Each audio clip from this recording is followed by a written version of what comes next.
Estelle, how have you been? I'm good, how are you? Good, thank you. Uh-huh. Okay, so we're in West London right now, and you're originally a West London girl, but you uprooted and moved away from us to New York. I sure did.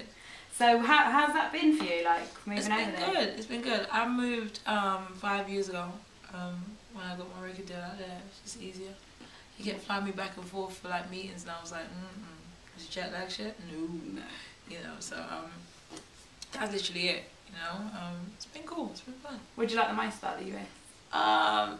Here's the thing. It's the same as here with a different accent. Oh really? Yeah, exactly the same. People are on their hustle. People are on their grind.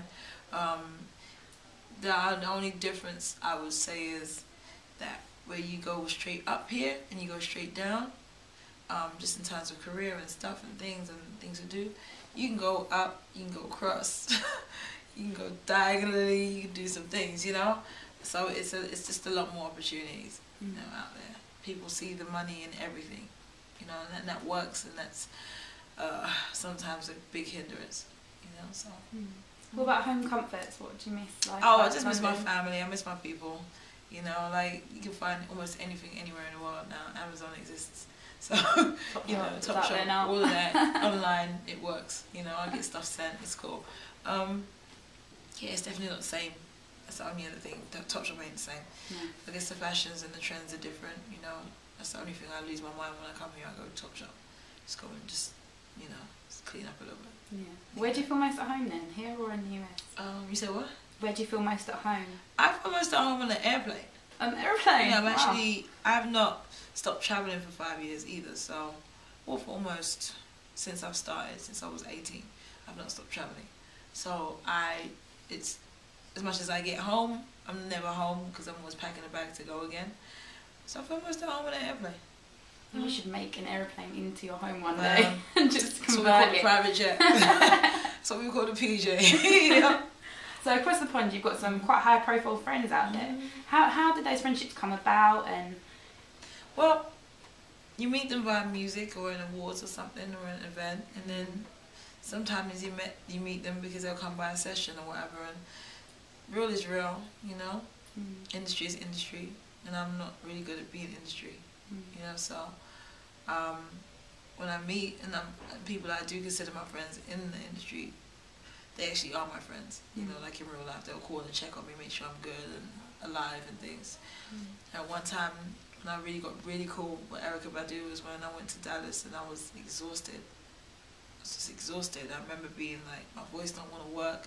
I have to go do this damn gig, you know, and I was tired. Like, I was so tired. They had this doctor come around and give me a shot, but a B12 to like wake me up. But she made sure I had tea. She gave me like throat medicine. She gave me like the recipes to like make sure I was good and healthy on the road. And she just had a baby. She literally had the baby on her back. You know, she's like, I won't bring her up here. I was like, you should probably leave her in the car. Somebody down there with her. You know, it was just so amazing that somebody came out their way to like take care of me and my little young self. You know, when I was on the road. You know, it was just a, you know, touching. You know, somebody that I look up to as a singer. Was that it showed me you could be a human. You know, you don't have to be just in this whole world of I'm this artist and this is what I do. And, you know, it just showed me that. So she's one of my real friends. You know. Yes, is that important for you to stay that way? Do you remind yourself? Yeah, it reminds me I'm not crazy. You know, that I am a human being and that, you know, it's fine to be a human being. Like she's one of the people that affirms that for me. You know. So yeah. Sure. Your album, The 18th Day, your first one, was the first CD I ever bought myself, my own money, when I was a kid. And in 2009 you got recognised for the music that you were making with a Grammy. Right. What did that mean? What did that mean when you got that award for your music? I was like, wow! I said it and it happened. Wasn't anything else. I was like, wow! Like, well, all right, I guess. So I'm kind of gunning for like 10 more this time. Yeah. Actually, I'm gonna roll with that. I need like 10 more Grammys on this album, between this one and the next one. I'm just gonna keep putting it out there. No, you know, you want a Grammy. You want a Grammy. You want several Grammys. You want, you know, that means you're the best at what you do. You know, this was the best that you did this year. You did your best, and and everyone agrees. You know, stars lined up. You know, performing it was even more exhilarating. That shit was everything in life. I was like, oh my goodness, please don't bust your ass. Please don't bust your ass. Clive Davis is to your left. Jimmy Jam and Taylor is to your right. Don't do it.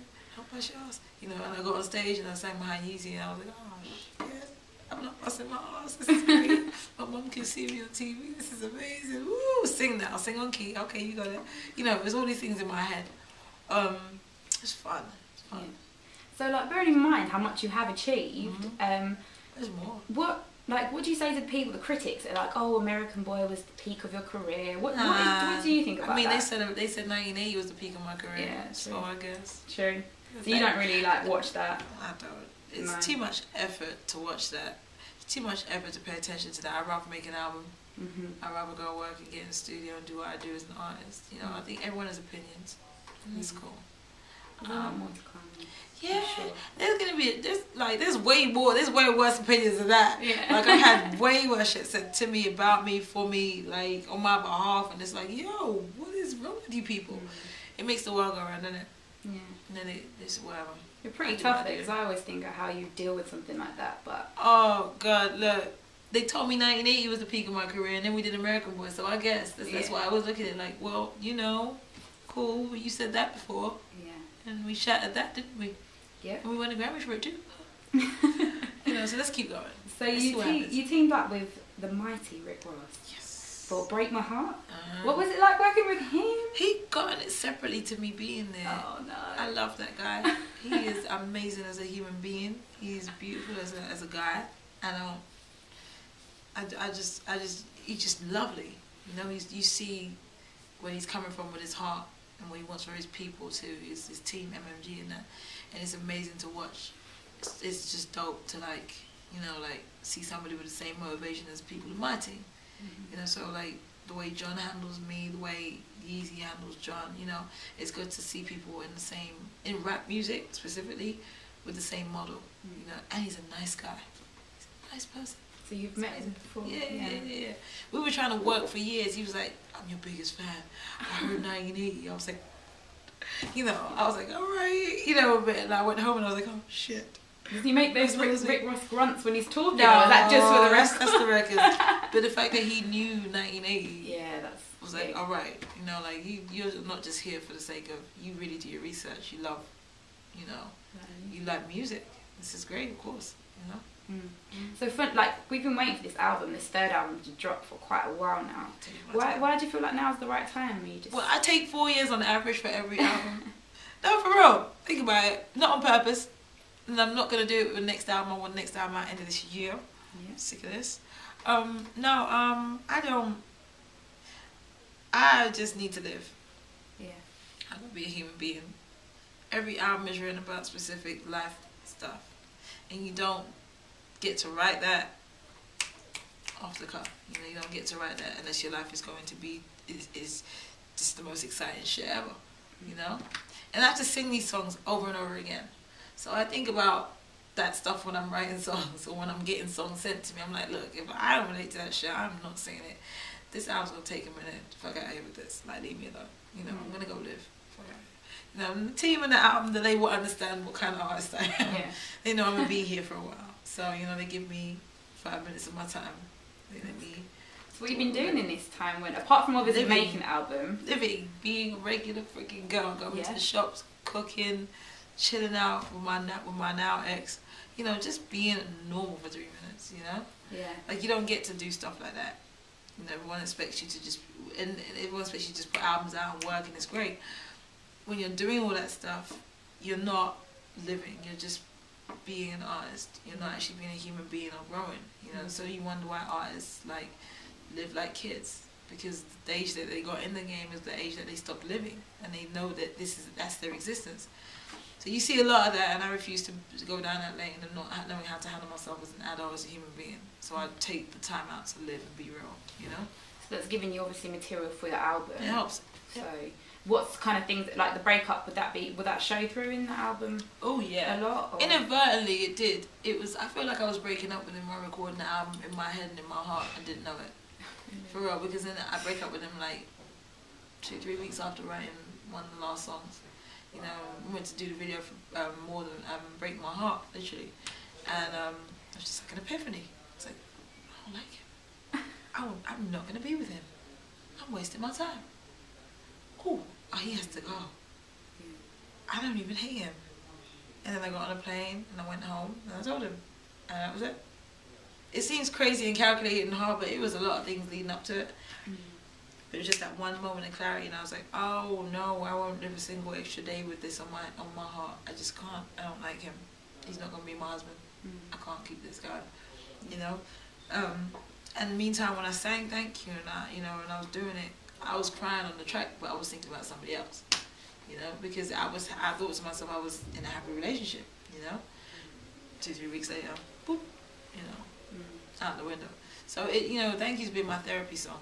It's been my therapy song for me to like get over the moment, you know. And Break My Heart was like so pertinent because it's like now I'm having to go back and rediscover myself and be back in the world with men and be gentle and shit, and it's just like, oh god, I can't take him. Don't fuck with me. I ain't got the energy no more. I said it to him at the beginning, so I'm kind of like reliving my shit. Like, oh god, don't fuck with me. Please don't mess with my heart. Every single guy I meet now, it's a whole like, oh god, I got to talk to this guy and break down what I need. Oh Jesus. So crush-wise, like musically, who's your music crush? Not romantic, just a music crush. Someone that I think is brilliant. You think is fantastic. Let me think. If he was alive, Marvin Gaye. Yeah. That I Want You album is so damn incredible. One of my best friends put me onto it. By proxy, sending me one of his songs called All the Way Around. And I listened to that album now. I've listened to it for 4 years and I'm still finding new shit. I'm like, well, did he just sing I Want to Give You Some Head? He's so damn disgusting. But I love it. It's the best. Marvin Gaye, all day. Love that guy. Anything he does. It's just And romantic. We want to see who's your type. Man, my type is gorgeous. Gorgeous. Manly with a jaw. Looking like Michael Ealy out this bitch. What? Michael Ealy is my... I sure would. Yeah. Any way he wanted me to. Michael fucking Ealy. Ryan Gosling. Oh yeah. Ryan Gosling. Definitely. He's another one. I wonder where his packs came from. You seen Crazy Sexy Love? Crazy Sexy Love? No. Crazy Stupid Love. Crazy Stupid Love. That film. Yeah. Have you seen that? No. When you see that, everyone's talking about you're gonna go, what the fuck? Because Emma Stone says it, and right before she said it, I was like, what the bitch? Who looks like this? Yo, his body is airbrushed on. That shit's not real. Ryan Gosling. Yes, I definitely would in multiple ways. However he wanted it. But he's with Eva Mendes. You got a bit of competition here. Alright, Eva, you got that. It's cool. I still would. Sure would. Okay, let's quickly go back to the album. You had the launch party last night. It's called All of Me.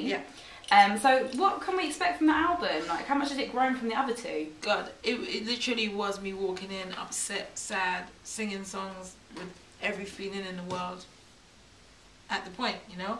I wasn't... Normally my process is go through some shit, take a week, and then write back from a real clear standpoint. This time I was like, no, I'm just gonna say how I feel right this second. We got the mic up, we good? Alright, let's go. You know? And so I walk into sessions and be blubbing my eyes out and everyone be looking at me like, what's wrong? I'm like, look, having a shit day. You know, like, and then the songs will come like, and those are the ones that people loved. These ones that people like, yo, she's putting it all out there, you know. She doesn't care how she came studio today. She did her hair in about a few days. She said do-rag on. I know she was wearing that for 3 days. I changed my clothes, but I would just have a headscarf on. Like, fuck it, man. That's how I feel this week. This was gonna happen. We got in the studio, and the song that came out was a result of how that feeling, you know. The song, and so this was like a stretching and pushing and becoming a better person, being more vulnerable. You know, side of me that was scary as hell to do. You know, I'm not that girl. You know, I'm very much like, alright, give me a week. I'll be in there. Think of something, you know. This time I was like, oh, give me an hour. We got the mic up, let's go. You know? And everyone was like, shit, who's this? You know, who's this new person? Oh my gosh, she has feelings. You know? So that was a whole moment. And so that was just a level of growth for me. You know, again, it's about being a real good human being, becoming better, you know? And that's what that was. Okay, well, I wish you all the success with everything. So I just want to give a quick shout out to Music News fans. If you could What's happening? It's your girl Estelle. Love you guys. Music News. Appreciate you guys. Listen, buy the album if you ain't got it. It's called All of Me. It's out right now.